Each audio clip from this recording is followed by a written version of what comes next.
जय जगन्नाथ। आज की इस वीडियो में आपका स्वागत है। मैं और 5 जर्नल लाया हूँ। प्योर एल्सेवियर का है, ठीक है। सब फ्री वाला है। पहला वाला जो जर्नल दिखाऊंगा थोड़ा सा पैसा चार्जेस होता है, क्योंकि मैं दिखाऊंगा इसलिए। और एक तो पता चलता है कितना पैसा चार्जेस होता है, वो छोड़ो, वो बात का। बाकी जो 5 जर्नल दिखाऊंगा उससे कंपैरिजन करके आपको पता चल सकता है कि जब भी अभी मतलब एल्सेवियर में आप सर्च कर रहे हो तो पैसा चार्जेस फ्री के इंफॉर्मेशन कैसे मिलेगा, वो एक तो आइडिया आपको मिल जाएगा। वो आइडिया को मैं थोड़ा सा कंपैरिजन करूंगा। मैं सिविल एंड स्ट्रक्चरल इंजीनियरिंग का ये सीरीज चला रहा हूँ, ऑलरेडी मेरा स्क्रीन में देख रहे हो। पार्ट 1 ऑलरेडी मैं पब्लिश कर चुका हूँ, पार्ट 2 का वीडियो ऑलरेडी रिकॉर्डिंग हो चुका है, वो भी एक 5 जर्नल वाला है। आज का भी 5 जर्नल है, तो लगभग मुझे 6 5 11 5 16 तो जर्नल मिला। ओपन एक्सेस वाला जर्नल और फ्री वाला जर्नल। और समय तो मैं बताता हूँ हर जर्नल में कितना लगता है, वो जब वीडियो में बनाता हूँ वहां पे मैं बताता हूँ। तो चलिए कंटिन्यू करते हैं। तो पहले मैं जर्नल का नाम पहले दिखा देता हूँ, सब एल्सेवियर का है, ठीक है। उसके बाद हम लोग देखेंगे कितना टाइम लगता है, कहाँ पे फ्री है, क्या है, उसका चक्कर में दिखाऊंगा, ठीक है। तो जो पहला जर्नल है, international journal of transportation science and technology, 6.7 side score का है। दूसरा वाला जो जर्नल हम लोग डिस्कस करेंगे, water science and engineering, 7.0 side score है, सब फ्री है, ठीक है। ये वाला भी फ्री है। पहला वाला इसलिए मैं नहीं दिखा, ये वाला नहीं दिखा, ये वाला फ्री नहीं है, ठीक है। ये कितना डॉलर, 2000 डॉलर इस तरह का दिखाता हूँ। वो लगेगा development in build environment, civil and structural engineering के रिलेटेड है। मल्टीडिसिप्लिनरी वाला जर्नल भी है। तो ये वाला जर्नल जो दिखाऊंगा, डेवलपमेंट इन बिल्ड एनवायरमेंट, ये पर्टिकुलरली दिखाऊंगा कितना पैसा चार्जेस करते हैं। उससे एक तो रेफरेंस आइडिया मिल जाएगा। जब भी आप एल्सेवियर में फ्री वाला जर्नल ढूंढ रहे हो, वो वाला सिंबल को जब देख लोगे तब पता चलेगा कि ये वाला पैसा वाला है, नहीं तो वो फ्री वाला है, ठीक है। तीसरा वाला हम लोग जर्नल डिस्कस करेंगे, अंडरग्राउंड स्पेस न्यू वाला जर्नल, 7 साइड स्कोर है। आज का टाइम में अगर देखोगे तो 10.1 हो गया है, ठीक है। वो तो हम लोग डिस्कस करेंगे। उसके बाद नेक्स्ट देखेंगे, 1 2 3 4 सॉरी, आज में 6 जर्नल वाला है। 6 जर्नल का मैं बताऊंगा, ठीक है। Journal of king south university engineer science का 9.8 साइड स्कोर वाला जर्नल है। 5 नंबर में आपको दिखाऊंगा, सब फ्री है, ठीक है। Journal of traffic transportation engineering का 10.9 साइड स्कोर है। और लास्ट में हम लोग डिस्कस करेंगे energy and build environment, 12.4 side score है, ठीक है। अगर आज का टाइम देखोगे तो 15.8 साइड स्कोर है। ये पूरा हाई साइड स्कोर वाला जर्नल है। अच्छा खासा रिसर्च होगा तभी जाके आपका रिसर्च पेपर यहाँ पे पब्लिश होने का चांसेस होगा, ठीक है। तो पूरा पहले मैं डिस्कस करता हूँ, इसको मैं रेफरेंस के लिए दिखा देता हूँ कितना चार्जेस करता है। उसके बाद उस रेफरेंस को लेके आपको पता चलेगा कि बाकी जर्नल का फ्री है कि नहीं, ठीक है। तो इसको हम लोग क्या करेंगे कि सिंपल करेंगे, गूगल सर्च। इसको डिटेल में नहीं बताता हूँ, 2020 से प्रेजेंट तक ये लिखा हुआ है, इसके डिटेल में नहीं बताऊंगा क्योंकि ये भाई पेड वाला है। मैं पेड वाला ज्यादा नहीं दिखाता हूँ, लेकिन सिर्फ रेफरेंस के लिए, एक आइडिया लेने के लिए मैं दिखाऊंगा। यहाँ पे डेवलपमेंट इन बिल्ड एनवायरमेंट का जो पहला लिंक आ जाता है, साइंस डायरेक्ट का डुप्लीकेट का कुछ चांसेस नहीं रहता। साइंस डायरेक्ट का खुद का वेबसाइट होता है, ठीक है। इस तरह का आपको पता चल जाता है जब उसका खुद का जर्नल का वेबसाइट खुल के आ जाता है। Development in built environment, 8.7 side score है और 8.2 इम्पैक्ट फैक्टर है। बहुत अच्छा खासा पैसा चार्जेस करता है। 2790 $2790 का चार्जेस करता है। और लगभग देखोगे इंडियन रुपी में 2,32,541 रुपया, ठीक है, 20 पैसा। तो जिसका पैसा है वो उड़ाएगा। हम लोग, मेरा पास तो पैसा इतना नहीं है। अगर मेरा पास इतना पैसा होता तो मैं और कुछ काम करता, नहीं रिसर्च के ऊपर काम करता, लेकिन बड़ा वाला स्क्रीन में लगा के अच्छे से खड़ा होके डिटेल में बताता। छोड़ो, रिसर्च पेपर तो ऐसे ही हम लोग फ्री में ट्राई करेंगे तो कभी ना कभी पब्लिश हो जाता है। तो ये चीज मैं बता रहा था कि जब वेब ऑफ साइंस का इस तरह का आ जाएगा, इस तरह का इंटरफेस आ जाएगा, नीचे जब जाओगे यहाँ पे सिंपली लिखा लिखा रहता है आर्टिकल प्रोसेसिंग चार्जेस के बारे में लिखा रहता है। अगर ये वाला चीज वेब ऑफ जो एल्सेवियर का वेबसाइट में अगर जा रहे हो, मैं जिस तरह का अभी गूगल सर्च करके दिखाया, अगर ये वाला चीज नहीं रहता है, इसका मतलब आप समझ जाओ कि वो जर्नल फ्री वाला है। कई कई जर्नल में लिखा रहता है एल्सेवियर का फ्री वाला है, कहीं कहीं नहीं लिखा रहता है। तो चलो उस डेमो को हम लोग देखेंगे। डेमो मतलब क्या, एक्चुअल जर्नल के बारे में देखेंगे। तो ये देखो, ये जर्नल है international journal of transportation science and technology. अगर सब्जेक्ट एरिया देखोगे तो सिविल एंड स्ट्रक्चरल इंजीनियरिंग का रिलेटेड है। मैनेजमेंट मॉनिटरिंग पॉलिसी लॉ के रिलेटेड है, ऑटोमोटिव इंजीनियरिंग के रिलेटेड है और ट्रांसपोर्टेशन के रिलेटेड है। अगर रिसर्च वर्क इस एरिया में कर रहे हो तो ये जर्नल में आप सबमिट कर सकते हो, ये कम्प्लीटली फ्री है, पैसा आपको यहाँ पे चार्जेस नहीं रहता है। अगर स्कोपस का कवरेज एरिया अगर देखोगे तो 2012 से लेके प्रेजेंट तक है। प्रेजेंट तक मतलब 2024 आज का मार्च महीना 29 तारीख को हिसाब से मैं बोल रहा हूँ। आप जब ये वीडियो देख रहे हो उसी टाइम आप जजमेंट ले सकते हो। 6.7 साइड स्कोर है, अभी उसको बढ़ के हो गया है 7.1 साइड स्कोर है। अभी मैं दिखा देता हूँ ये जर्नल फ्री का है नहीं। इसको हम लोग क्या करेंगे, सिंपल जाके सर्च इन गूगल में मारेंगे और यहाँ पे आपका आ जाएगा पहला वाला लिंक, उसका वेबसाइट में जाना पड़ेगा। देखो ये साइंस डायरेक्ट का वेबसाइट आएगा जहाँ पे उस जर्नल का नाम लिखा हुआ है कि international journal of transportation science and technology. ठीक है, यहाँ पे देखो, यहाँ पे देखो क्लियरली मेंशन किया है कि 130 डेज, 199 डेज, 9 डेज इस तरह का लिखा हुआ है। हम लोग थोड़ा सा कंपैरिजन कर देते हैं कि ताकि आपका माइंड में थोड़ा सा बैठ जाए कि जो वेब ऑफ साइंस जो एलसीवीआर का कैसा होता है। देखो एलसीवीआर में अगर जित पैसा लेता है एपीसी जब लेता है, यहाँ पे क्लियरली मेंशन किया है। ये वाला पेज को और ये वाला पेज को थोड़ा अच्छे से कंपैरिजन करो। ठीक है, यहाँ पे डायरेक्ट 130 डेज से स्टार्ट किया, लेकिन ये वाला पेज को हम लोग अगर प्रीवियस वाला पेज देखेंगे वहां पे डायरेक्ट डॉलर का इंफॉर्मेशन दिया हुआ है।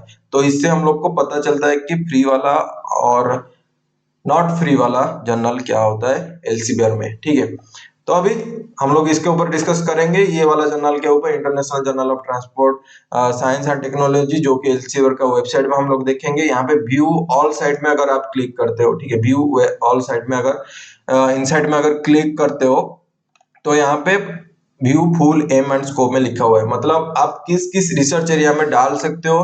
अगर इसको क्लिक करते हो तो पूरा डिटेल में यहाँ पे लिखा रहता है, आपको जाके पढ़ना पड़ेगा। ठीक है, और अगर देखोगे कि इम्पैक्ट फैक्टर कितना है, इम्पैक्ट यहाँ पे लिखा है 0.67 साइड स्कोर। 0.7 साइड स्कोर का मतलब ये स्कोपोस का डाटाबेस में है। अगर डायरेक्ट इम्पैक्ट फैक्टर, यहाँ पे सिर्फ इम्पैक्ट लिखा हुआ है। ठीक है, इम्पैक्ट जो लिखा रहता है एलसीबीआर का, उससे आपको दो चीज समझना पड़ेगा।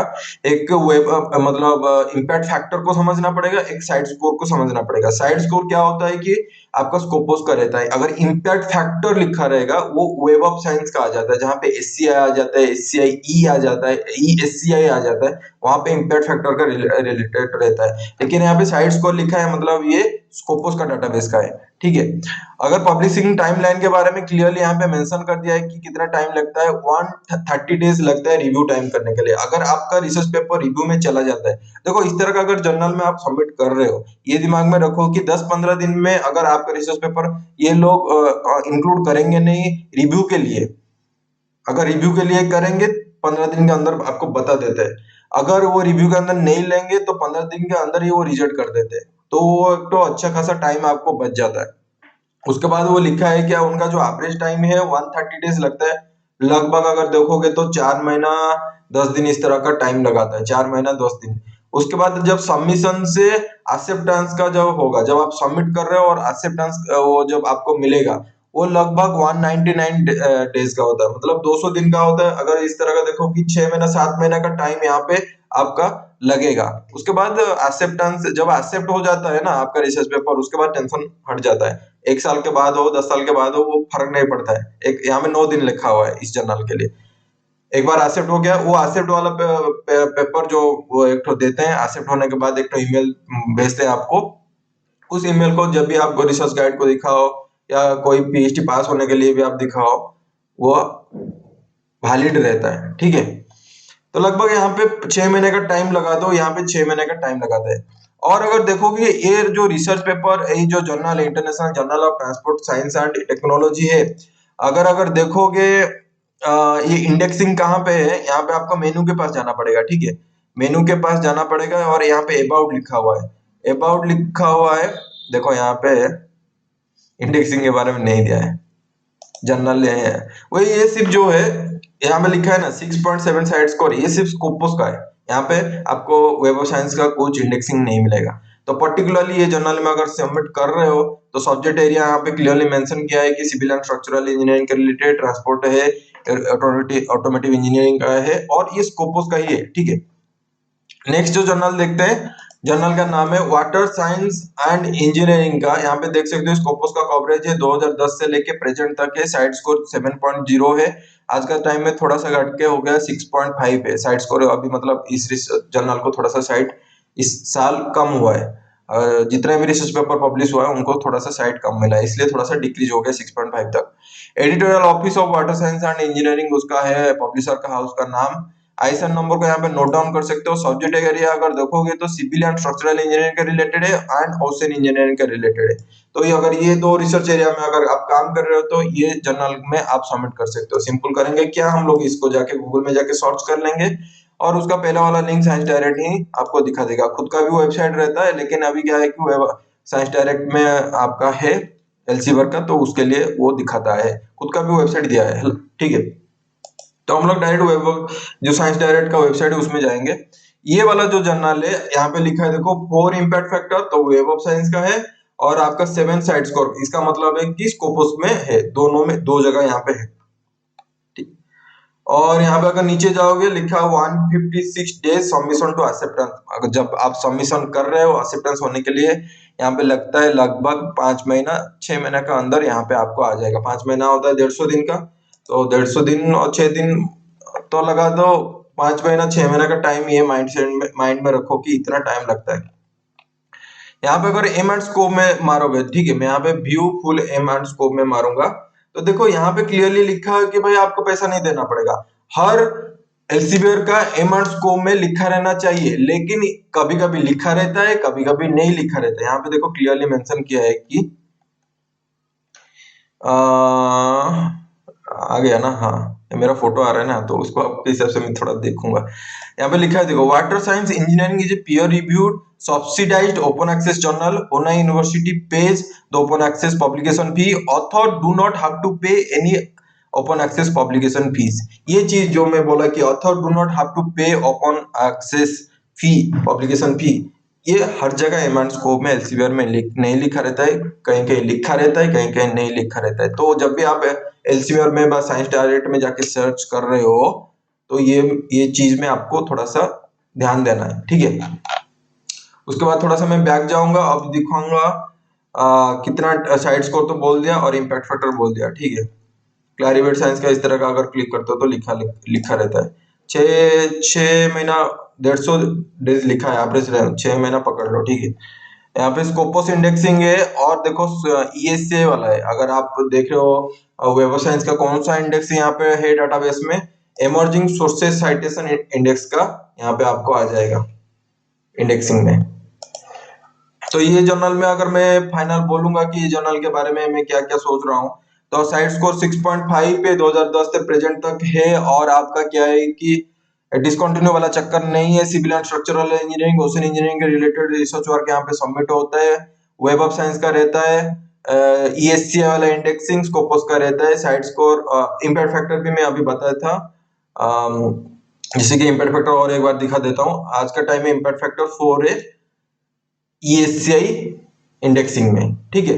नेक्स्ट चलते हैं 3 नंबर वाला जर्नल में, अंडरग्राउंड स्पेस न्यू, ठीक है। ये जर्नल का नाम है underground space new. Site score देख सकते हो कि 7.6 2022 में था, आज का टाइम वो का बढ़ के बहुत अच्छे से बढ़ रहा है साइट, मतलब इनका जो रिसर्च पेपर यहाँ पे पब्लिश हो रहा है उन लोगों को अच्छा खासा साइट मिल रहा है। 10.1 है आपका, क्या है कि 10.1 अभी साइट स्कोर हो गया, इसको आप सर्च कर सकते हो। और यहाँ पे देखो 2016 से प्रेजेंट तक लिखा है, ये भी फ्री वाला है। सिविल एंड स्ट्रक्चरल इंजीनियरिंग के रिलेटेड रिसर्च वर्क यहाँ पे सबमिट कर सकते हो। बिल्डिंग एंड कंस्ट्रक्शन के related, Jio technical engineering and emerging geology के रिलेटेड रिसर्च वर्क है तो यहाँ पे भी सबमिट कर सकते हो। आईएसआईएन नंबर को नोट डाउन कर सकते हो अपना डायरी में। इसको हम लोग क्या करेंगे कि थोड़ा सा जाके सर्च कर लेंगे गूगल में, ठीक है। लिंक आ जाता है, साइंस डायरेक्ट का पहला वाला लिंक आ जाता है। खुद का भी वेबसाइट दिया है, देखो दोनों में कंफ्यूजन नहीं होना है। यहाँ देखो अंडरग्राउंड स्पेस लिखा है, यहाँ पे अंडरग्राउंड स्पेस है, इसका खुद का जो पब्लिशर का है उसका दिया है लिंक। लेकिन ये साइंस डायरेक्ट में है तो डायरेक्ट क्या होता है कि साइंस डायरेक्ट में आपका आ जाता है, ठीक है। थोड़ा सा मोबाइल क्या करते हैं कि साइलेंट करते हैं,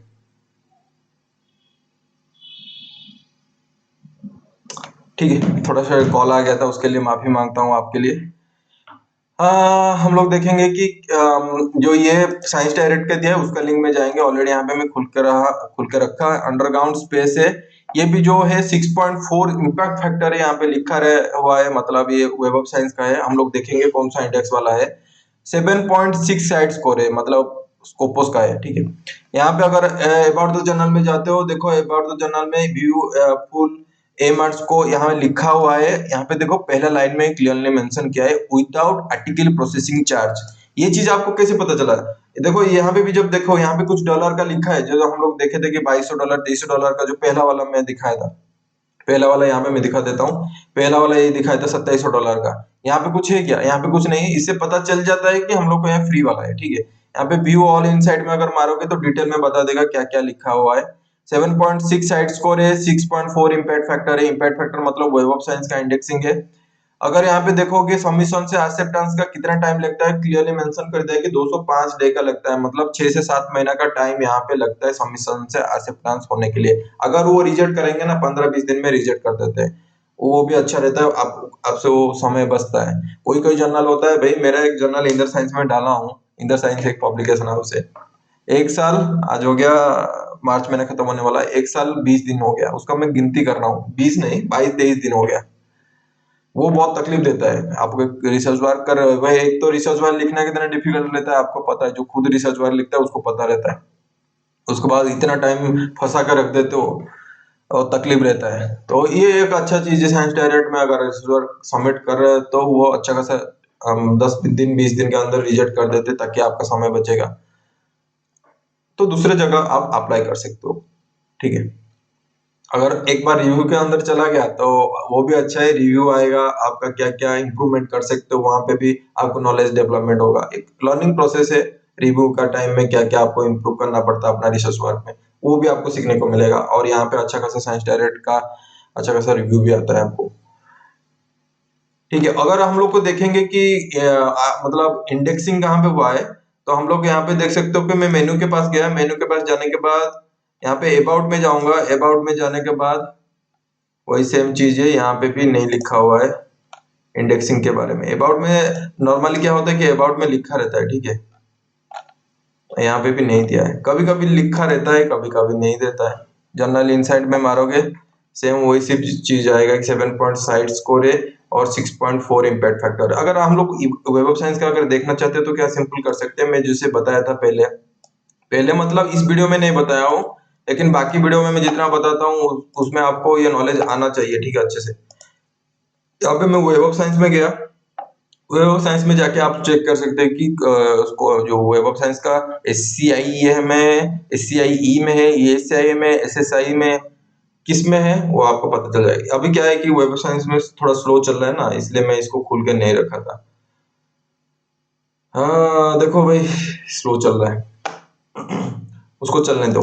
नेक्स्ट जर्नल देखते हैं, journal of Kings university, 5 number वाला जर्नल है। 5 कितना जर्नल बताया अभी, 1 2 3 4, ये 4 नंबर वाला जर्नल हम लोग डिस्कस कर रहे हैं, ठीक है। Journal of king south university engineering science 1989 से लेके प्रेजेंट तक है, बहुत अच्छा खासा पुराना है, 30-35 साल का पुराना जर्नल है। किंग साउथ यूनिवर्सिटी उसका पब्लिशर हाउस का नाम है। अगर सब्जेक्ट एरिया देखोगे तो व्यू ऑल में अगर मारोगे तो बहुत कुछ मल्टी डिसिप्लिनरी वाला है। मैं सिविल एंड स्ट्रक्चरल इंजीनियरिंग के रिलेटेड बोल रहा हूँ, तो वो यहाँ पे तो लिखा हुआ है, मैं उसको हाईलाइट कर दिया हूँ। उसके बाद बाकी भी आप पढ़ सकते हो, manufacturing engineering, electrical engineering, chemical engineering, fuel technology, मतलब इंजीनियरिंग का जो भी है यहाँ पे आप सबमिट कर सकते हो। मैक्सिमम इंजीनियरिंग का चीज यहाँ पे लिखा हुआ है पूरा, वही है। कंप्यूटर साइंस वाला वो लिखा हुआ है, कैटलिस्ट वाला लिखा हुआ है, कंप्यूटर नेटवर्क कम्युनिकेशन, इस तरह का मेटल साइंस के रिलेटेड भी है। तो ये बहुत मल्टी डिसिप्लिन वाला है। सिविल एंड स्ट्रक्चरल इंजीनियरिंग के मैं बना रहा हूँ, तो यहाँ पे मैं हाईलाइट कर दिया हूँ, यहाँ पे रिसर्च वर्क सबमिट कर सकते हो। इसको हम लोग क्या कर सकते हैं कि जाके ये वाला जर्नल को हम लोग क्या करेंगे, सिंपल गूगल सर्च करेंगे। खुद का भी इसका वेबसाइट है, लेकिन यहाँ के साइंस डायरेक्ट में है तो डायरेक्ट आ जाता है। ये सिर्फ स्कोपोस का है, देखो 9.8 साइड स्कोर यहाँ पे क्लियरली मेंशन किया है, सिर्फ स्कोपोस का है। और यहाँ पे भी देख सकते हो व्यू ऑल इनसाइड में अगर हम क्लिक करेंगे पूरा डिटेल में लिखा रहता है। एम एंड स्कोप में जाकर पढ़ोगे वहां पे लिखा नहीं रहता है कि APC है या ना है।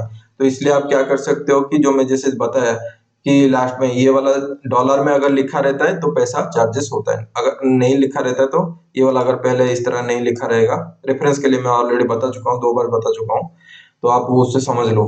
तो व्यू ऑल इनसाइड में अगर आप यहाँ पे क्लिक करते हो तो क्लियरली यहाँ पे आ जाएगा कि 9.8 साइड स्कोर है, मतलब सिर्फ स्कोपस का है।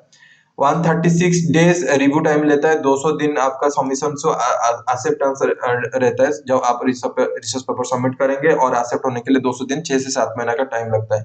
एक्सेप्टेंस रेट यहाँ पे क्लियरली मेंशन कर दिया है कि भाई 4% एक्सेप्टेंस रेट होता है। अगर ये वाला परसेंटेज देखोगी तो डर जाओगे भाई, 4% मतलब मेरा पेपर तो मैं लिखा हूँ, कॉन्फिडेंस आपका लूज हो जाएगा। ऐसा कुछ नहीं है भाई, जितना बड़ा बड़ा साइड स्कोर होता है ना वहां पे ज्यादा रिसर्च पेपर सबमिट होता है, समझ रहे हो? तो मतलब कोई एक जर्नल में 200-300 पेपर पब्लिश हो रहा है, पेपर मतलब लोग डाल रहे हैं, मतलब उस जर्नल में डाल सबमिशन कर रहे हैं, तो 200-300 इस तरह का सबमिट होता है, तो वहां पे 10% इस तरह का एसेट होता है, 10% 20% इस तरह का एसेट हो जाएगा। लेकिन ये वाला देखोगे जनरल किंग, साउथ यूनिवर्सिटी, ये अच्छा खासा बड़ा साइड स्कोर है। तो जो भी कोई रिसर्च पेपर लिखता है, जो थोड़ा सा ओवर कॉन्फिडेंस वाला इंसान रहता है, तो वो तो बोलेगा ना मैं रिसर्च पेपर लिखा हूँ तो मैं तो अच्छा खासा मतलब लिखूंगा। आपको पता होना चाहिए कि जो आप रिसर्च पेपर लिख रहे हो, आपका खुद का स्टैंडर्ड ऑफ राइटिंग क्या है, आपको खुद को पता होना चाहिए। उसके बेसिस में जजमेंट करके आप क्या कर सकते हो कि रिसर्च पेपर सबमिट कर सकते हो। आपको उसको कैसे पता चलेगा? जो ऑलरेडी एलसीबीआर में रिसर्च पेपर पब्लिश हो रहा है, साइंस डायरेक्ट में जिस तरह का पेपर पब्लिश हो रहा है, उस तरह का क्या आप लिख रहे हो, और जो राइटिंग स्टाइल है वो लिखना उस तरह का है क्या? जब अगर उस टाइप का लिख रहे हो, तभी जब आपको लगेगा कि नहीं मेरा स्टैंडर्ड ये है, उसके हिसाब से मैं क्या कर सकता हूँ, यहाँ पे रिसर्च वर्क सबमिट कर सकता हूँ, वो होता है परफेक्ट चीज। नहीं तो बहुत स्टूडेंट होता है, बहुत ओवर कॉन्फिडेंट होते हैं कि रिसर्च पेपर लिख दिए तो उनका राइटिंग स्टैंडर्ड उतना बेहतर नहीं हुआ है, वो भी क्या करते हैं कि ये जर्नल में डाल देते हैं, सोचते हैं शायद हो जाएगा। ये भाई शायद वाला कुछ नहीं है, इसलिए रिजेक्शन आ जाता है। इसलिए भाई 4% एक्सेप्टेंस रेट है, ज्यादा सबमिशन होता है इसलिए ज्यादा रिजेक्ट होता है, इसलिए परसेंटेज भी थोड़ा कम है, ठीक है। लेकिन आपका रिसर्च वर्क आप लग रहा है कि मस्त वाला रिसर्च वर्क लिखे, लिखावट मस्त है, जो फाइंडिंग है वो बहुत अच्छा खासा है, तो आप यहाँ पे सबमिट कीजिए, आपका रिसर्च पेपर एक्सेप्ट होने का चांसेस रहेगा। यहाँ पे देख सकते हो आफ्टर टाइम इंडेक्सिंग यहाँ पे क्लियरली मेंशन किया है कि भाई स्कोपस में है और किसी में नहीं है, वेब ऑफ साइंस का कुछ नहीं है। नेक्स्ट चलते हैं 5 नंबर वाला जर्नल में, journal of traffic and transportation engineering, ठीक है। 2014 से लेके प्रेजेंट तक के साइड स्कोर 10.9 है, आज का टाइम देखोगे भाई 13.4 साइड स्कोर है, भाई खतरनाक बढ़ चुका है। किया है कम्युनिकेशन को, ये पब्लिशर हाउस का नाम है, आईएसएन नंबर आप नोट डाउन कर सकते हो, civil and structural engineering and transportation के रिलेटेड है, प्योर सिविल इंजीनियरिंग का रिलेटेड है, सिविल एंड ट्रांसपोर्टेशन के ऊपर। तो यहाँ पे रिसर्च वर्क सबमिट कर सकते हो। तो इसको भी हम लोग जाके क्या कर सकते हैं कि सर्च कर सकते हैं, आ जाता है पहला वाला लिंक, खुद का भी आ जाता है। देखो पहला वाला लिंक साइंस डायरेक्ट का है, दूसरा वाला किया पब्लिशिंग। यहाँ पे डुप्लीकेट का कुछ प्रॉब्लम नहीं है, आप साइंस डायरेक्ट में अगर सबमिशन कर रहे हो तो वो सबसे ओरिजिनल वाला है, उससे कुछ डुप्लीकेट ही नहीं आ पाएगा। साइंस डायरेक्ट मतलब साइंस डायरेक्ट, वो सबसे डॉन है, ठीक है। यहाँ पे भी देख सकते हो कुछ नहीं लिखा है, यहाँ पे कितना चार्जेस लिखा है, क्या कुछ डॉलर में लिखा है? नहीं लिखा है। तो यहाँ पे व्यू ऑल साइड में, हम व्यू ऑल इन साइड में जाओगे तो डिटेल में आपको लिखा रहेगा, तो ये भी फ्री वाला है। यहाँ पे देख सकते हो 7.9 इम्पैक्ट फैक्टर है, 10.9 साइड स्कोर है, साइड स्कोर मतलब स्कोपस का इंडेक्सिंग का 10.9 है, और ये इम्पैक्ट फैक्टर 7.9 है, तो वेब ऑफ साइंस का आ जाता है। और 223 दिन यहाँ पे लगता है, तो लगभग 7 महीना 8 महीना का टाइम आप सोच सकते हो कि जब सबमिशन कर रहे हो और एक्सेप्टेंस के बीच का टाइम 7 से 8 महीना इस तरह का पकड़ सकते हो, ठीक है। 7 महीना मतलब 210 दिन होता है, तो 7 महीना 8 महीना का इस तरह टाइम आपके दिमाग में सेटल करके रख सकते हो, ठीक है। और हम अगर डिटेल में थोड़ा सा देखेंगे, आफ्टर कहाँ पे लिखा हुआ है, आफ्टर इंडेक्सिंग कहाँ पे हुआ है, नहीं लिखा हुआ है। कभी कभी लिखा रहता है, कभी कभी नहीं लिखा रहता है। आप सिंपल काम कर सकते हो, इसको जाके क्या कर सकते हो, आईएसएन नंबर को, ये वाला आईएसएन नंबर को जाके वेब ऑफ साइंस में आप सर्च कर दो, तो आपको पता चल जाएगा कि कौन सा इंडेक्सिंग में वेब ऑफ साइंस का है। जैसे कि इसको एससीआई वाला है, या एससीआई वाला है, ईएससीआई वाला है, एसएससी आई वाला है, एएचसीआई है। आपको जो कंफ्यूजन है वो दूर हो जाएगा, ठीक है। मेरा अभी थोड़ा इंटरनेट का प्रॉब्लम चल रहा है, इसलिए मैं नहीं दिखा पा रहा हूँ, अगर होता तो मैं जरूर दिखा देता। फिर भी देखो ये वाला अभी तक तो खुला नहीं है, खुल जाता तो मैं दिखा देता। आ गया आ गया। बहुत तकदीर अच्छा है, आज वीडियो बना रहा हूँ, तो जो ये वीडियो देखेगा उसका बहुत तकदीर अच्छा है। तो देखो इसको मैं अभी कॉपी कर लिया, कॉपी करके इसमें सर्च करता हूँ। देखो ये आ गया, इमर्जिंग सोर्सेज साइटेशन इंडेक्स यहाँ पे क्लियरली मेंशन किया है, ईएससीआई में आ जाता है। तो इस तरह आप जजमेंट ले सकते हो कि अपना जो रिसर्च पेपर जहाँ पे सबमिट कर रहा है वो ESCI है या SCIE है या SCI है और HCI है और SSCI है। वेब ऑफ साइंस में 5 कैटेगरी रहता है, ठीक है, उसी हिसाब से फाइनल जजमेंट आपका होना चाहिए। तो लास्ट वाला जो जर्नल है आज का वीडियो का और सिविल इंजीनियरिंग का जो सीरीज चला रहा था part 1 part 2 part 3 video, last का ये वाला है 12.4 साइड स्कोर का है और देखोगे तो आज का टाइम में 15.8 साइड स्कोर का हो चुका है। जर्नल का नाम है energy and build environment. Subject area यहाँ पे देख सकते हो कि सिविल एंड स्ट्रक्चरल इंजीनियरिंग के रिलेटेड है, बिल्डिंग कंस्ट्रक्शन के रिलेटेड है, ट्रांसपोर्टेशन का है, renewable energy, sustainability, environmental related है। स्कोपस का कवरेज अगर देखोगे 2020 से लेके प्रेजेंट तक है। केआई कम्युनिकेशन को इस तरह का लिखा है, उसका पब्लिशर हाउस का नाम है और ये एसआई नंबर को क्या कर सकते हैं कि आप नोट डाउन कर सकते हो। इसको भी हम जाके क्या कर सकते हैं कि वेब ऑफ साइंस में जाके सर्च कर सकते हैं और चेक कर सकते हैं कि ये वाला आपका वेब ऑफ साइंस में आ रहा है कि नहीं। फिर से घूमना स्टार्ट हो गया, ठीक है। इसको हम लोग गूगल में जाके सर्च कर लेते हैं और साइंस डायरेक्ट का वेबसाइट में डायरेक्ट देख लेते हैं क्या लिखा हुआ है। यहाँ पे इस तरह का साइंस डायरेक्ट का आ जाता है, पहला वाला लिंक को क्लिक कर सकते हो। खुद का भी है वो वेबसाइट, लेकिन साइंस डायरेक्ट में सबमिशन करोगे वो अच्छा, सबसे अच्छा है। ये वाला जर्नल भी फ्री है, देखो यहाँ पे क्लियरली मेंशन कुछ लिखा है क्या, कितना पैसा चार्जेस लिखा है, नहीं लिखा है।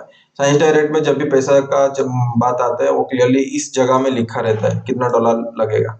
ऑलरेडी मैं उसके बारे में बात कर चुका हूँ, मुझे लग रहा है कि आपका दिमाग में वो चीज सेटल हो चुका होगा।